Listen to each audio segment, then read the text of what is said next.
31 अक्टूबर 2020 और हफ्ते का दिन सुबह 5:30-6 बजे के वक्त ये लड़की को देखें, इसका चेहरा देखें।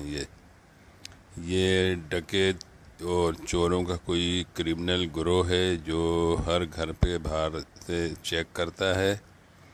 और कुंडी देखें, अब ये खोलेगी हाथों से, किसी तरीके से कुंडी खोल ली और ये देखें दरवाजे से अंदर जा रही है।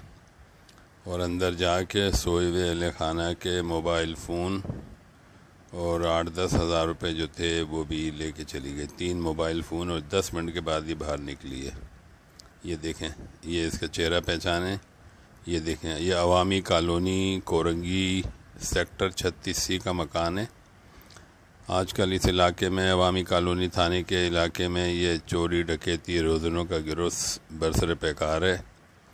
देने का मकसद है कि इस वीडियो को ज़्यादा से ज़्यादा वायरल करें ताकि लोग इस लड़की को पहचानें और होशियार रहें, घरों को अच्छी तरह बंद रखें।